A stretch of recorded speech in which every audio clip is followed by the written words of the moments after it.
মিথ্যা কথা বলা কোথাও কিন্তু জায়েজ নাই। মিথ্যা কথা বলা ইসলামে জঘন্য অপরাধ।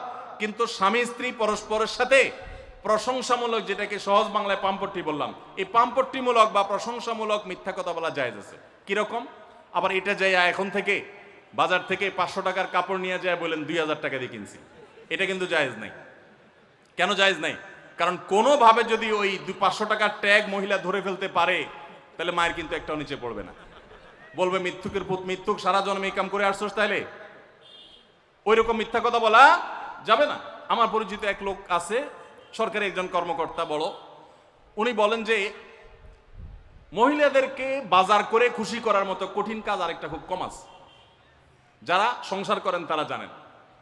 কারণ আমি একটা কথা প্রায় বলি, দুনিয়াতে বহু বুদ্ধিমান মানুষ আছে, বহু চালাক মানুষ আছে, কিন্তু একটাও চালাক বা বুদ্ধিমান স্বামী আছে বলে আমার মনে হয় না পৃথিবীতে। বুঝা ঠিক বলছেন? বহু চালাক বুদ্ধিমান মানুষ দুনিয়াতে আছে, কিন্তু কোনো চালাক বা বুদ্ধিমান স্বামী দুনিয়াতে। তার মানে কি? প্রত্যেকটা বউয়ের কাছে তার স্বামীটা হলো আস্ত বেকুব। যত বড় শিক্ষিত হোক, যত বড় রাজনীতিবিদ হোক, যত বড় মাথাওয়ালা হোক, যত বড় শেয়ানা হোক, যত বড় ব্যবসায়ী হোক, বউয়ের কাছে বউগুলা, সব বউরা, মহিলারা মনে করে কি এ বেটা বেকুব। ম্যাক্সিমাম ক্ষেত্রে এটার ভিতরে আলাদা একটা আনন্দ আছে। বউয়ের কাছে বেশি শেয়ানা সাজার ভিতরে বেশি আনন্দ নাই। পরিবারের কাছে বেশি শেয়ানামি করতে হয় না, সেখানে বোকা সাজার ভিতরে একটা আনন্দ আছে।